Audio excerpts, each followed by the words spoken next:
This is one of the reasons what I like about filmmaking. Now I'm even more motivated to keep on creating. So technically, Plotagon forced you to finish the movie ASAP.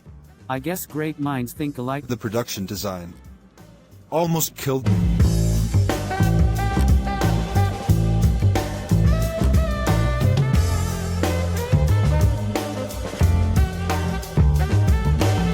Hi Brian. Hi Mac. It's good to see you here. How are you doing today? I'm good, Mac. It's good to see you too. I'm excited to be here. Me too. First of all, congratulations on your new movie Ho, Who. I've seen it, and I love it. Aw, thank you. I really appreciate that. And, you broke the curse of sequels are worse than the original, because I personally think Who is an upgraded and improved version of the first one. Of course, I like the first one as well. Really? Thank you. I'm so glad you think so. I put in a lot of effort into this film and I personally do think it's better than the first as well. I can tell. The set designs, dialogue and editings, those are really awesome. Thank you, and congrats to you too on your film. It was seriously one of the best Plotagon films I've ever seen. Thank you, Mac. I'm really honored to receive that comment from you. Yeah, of course. I mean, everything about your movie was so well thought out and it tied in so well to the original Wizard of Oz storyline. Thank you, Mac. I did some research before writing the screenplay, such as reading the 1939 film's screenplay and the novel, to ensure the movie's quality. I'm glad you liked it. And speaking of which, that's something that our films sort of have in common since both of our projects are based on worlds people already recognize, like Santa in the previous film for mine, and Oz and Wicked on yours. How did you balance honoring what already exists while still making the story feel fresh? Oh, that's a good question. So, when I first made this movie, The Wonderful Wizard of Oz for 2, I was already sure about one thing: I must not copy and paste the whole 1939 The Wizard of Oz, because it will be pointless. So I decided to make my own version, but I still kept the spirit of the original. So, I used the point of view of a pair of siblings, Judy and Frank. In the movie, spoiler alert by the way, they are a pair of siblings who got bullied in real life, and one day, they accidentally traveled into a Wizard of Oz themed board game, and they have to finish the story to go home. I felt like it would be fresh to let two new characters be reintroduced to the whole story, and also bring up the theme "There's no place like home." Wow, that's amazing, Brian. That's a lot of great thought that went into your film. And I love that you wanted to keep that important and sentimental theme. I feel like I've talked too much about me. Haha. So let's talk about your film, Mac. Okay. So as we all know, this is the second movie about Santa, and we get to see a lot of the elves. I really love how you gave the elves their own characters and personality, instead of simply being Santa Claus helpers. I love their little interactions. Ooh, thank you. I'm glad you noticed that. While I wanted them all to feel a little chaotic, I thought that by giving all of them different personalities would make them more interesting. Getting to write their dialogue and animate them was a really fun part of this process. Yes! They're my favorite characters. If you made a spin-off series about them, I'll be a big supporter. Ha ha ha ha. I love that. And, your idea is similar with my characters, especially the Scarecrow, Tin Man and Cowardly Lion. As you can see, Scarecrow and Tin Man are extremely different from the 1939 movie. And as you just said, I think it'll be fun to emphasize their characters. So for Scarecrow, I made him a typical brainless person, such as doing and saying things without using his brain. And for the Tin Man, he acted heartless, act like he doesn't care about anything. So I would say, I have a similar concept of writing characters like you. I guess great minds think alike, ha ha ha ha. That's right, haha.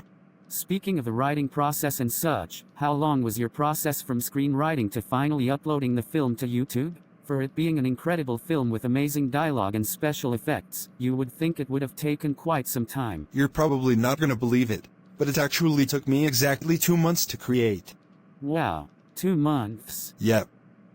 September 6th to November 6th. It's kind of crazy, ha ha ha ha. That's incredible that you were able to create a movie with amazing quality in just 2 months. Thank you. I'm surprised that I'm able to do that too. How about you? How long was your process? Well, I came up with an idea last Christmas, in 2024, and wrote the script up until the middle of summer 2025. In that last part of summer, that's when things started to speed up a lot. I revised and edited the script. Then I quickly animated the whole film in 1 week and then took my time editing the film, with final touches all throughout November. In 1 week? Wow! The movie looks amazing for animating it in 1 week. Yeah, haha. I had a promo code for a free subscription to Plotagon Studio expiring soon, and I knew that I wanted to get this film done soon, so I animated it in Plotagon Studio in 1 week. Oh haha. So technically, Plotagon forced you to finish the movie ASAP. I guess that's their plan. Just kidding.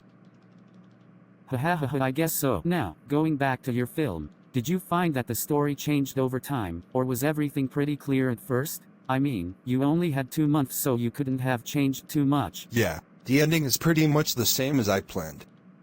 The only changes I made is to cut off some unnecessary dialogues from the screenplay, to make it smooth. What about you?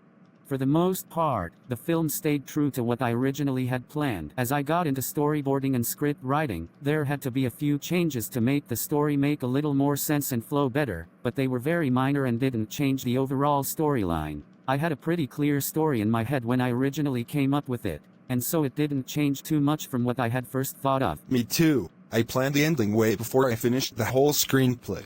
That's great. Having that ending that you want to happen is really important and will help guide you when you're writing. At least that's what helps me. Yeah, and it pretty much let yourself knows what message or feelings your movie wants to deliver through the ending. Exactly. Now, I'm sure that when dealing with something like The Wizard of Oz there are a lot of challenging aspects. What was the most challenging part of your film? Was it during pre-production, animation, editing? Oh, pretty much everything, haha. Ha ha ha. I mean, screenplay is surprisingly the easiest part, since I have a base of the story, The Wizard of Oz and Wicked. But the production design almost killed me. Ooh, that must have been really hard to do. The Emerald City, Forest, Castle. It took me a long time to design them. And for animation, I tried to use Maya, an animation software, to make some G scenes, to see if they improved it. And the editing also took away a lot of my energy, haha, which makes The Wonderful Wizard of Oz filled with my efforts and blood, haha. How about you, Mack? I know you did your own music in your movie. Ooh, yes. I did write my own music for my film. That was definitely a challenging part that took a lot of time, but that was mainly because I had a lot of time to fill with music, so I had to write a lot. I ended up having a total of 12 tracks. However, that wasn't the most challenging part. I'd actually say that the screenwriting process was the hardest for me, and it took the longest. I had a clear storyline that I wanted to follow, but when I came to actually writing the script, I kept on getting stuck and would often procrastinate. That's the main reason why this short film has been almost a year in the making. I get that. I'm a little ashamed to say, but I currently have 4 unfinished screenplays, because I am struggling about the storylines. Oh yeah, me too. I think that happens to a lot of people. It's just important that you find the right story that you're passionate about, which will really lead you to wanting to finish the story and turn it into something great. Yeah, I totally agree with that. Hopefully I can finish one of them as soon as possible. Yeah, same. I have one that I'm currently working on and one that's actually finished that's just been sitting in my Google Docs for a while now. I just am waiting for the right time to do it, you know? Oh, can you tell me and the audience what genre it is? Or do you prefer to keep it a secret until you announce it? Hahaha, I am pretty secretive about my films, but telling the genre wouldn't hurt. The finished screenplay I have would fall under the drama and action category. That sounds cool. I'm sure the movie will turn out great. I'm also working on a screenplay based on a classic novel. Hopefully, I can be more efficient. Ooh, awesome. That sounds so awesome. Thank you! Hopefully it turns out cool. Oh, and speaking of screenplays, Brian, your film turned out to be 1 hour and 17 minutes. I don't know about you, but I find that pretty hard to do. How did you approach writing and structuring the story to reach that length while keeping the pacing tight? Well, when I wrote the screenplay, I didn't actually plan and set a target runtime, which meant that I had no idea how long the movie would be until I finished the screenplay. I mean, I knew it would be long, but I didn't have a full plan of structuring the story to reach a specific length. But I do think I should have one. This is one of the reasons what I like about filmmaking. We learn from every experience. Yeah, we really do. I've learned so much about filmmaking from this film, and now I'm even more motivated to keep on creating. Exactly. So, I have a question for you too. Yes? As we all know, your movie is a sequel to Ho Ho No. So, about Ho Ho Ho? Did you plan to make this movie before Ho Ho No, or you decided to make a second one because of the first one's success?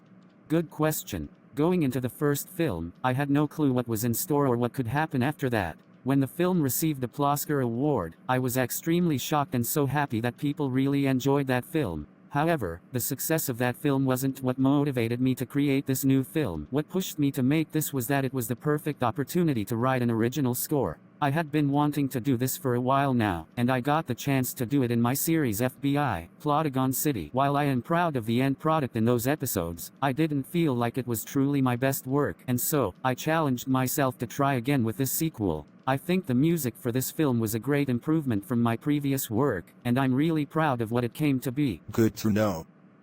The sequel turned out great with your amazing original score. Thank you. I'm so glad you like it. In fact, I've released the entire score onto YouTube a little while ago. That's awesome. I could listen to it all day. Hahaha, and that's exactly what it's there for. I love to listen to scores from movies while writing my films. Music is a huge part of a movie. It feels like it has magic to make you in love with the movies. I totally agree. What's your favorite movie soundtrack?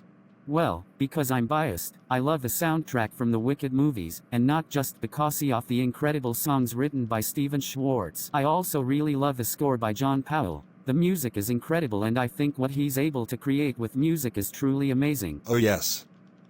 I love the music from the musical and the movie too. Yes, and also, I loved how you incorporated some elements of Wicked into your film. And since we're on the topic of music, I remember hearing an instrumental version of Defying Gravity towards the end of your movie. Thank you! I personally love that song so much so I added it, haha. Love to hear it. And yeah, I think you're the first Plotagonists I know who created original music. That's really impressive. Thank you. Music has always been something that I'm really passionate about, and within the last years I've been experimenting with writing music, and I really think I've come a long way. And the final product is really good. Thank you so much. So now the interview is coming to an end. It's been really fun getting to talk with you, Mack. It was great talking to you too, Brian.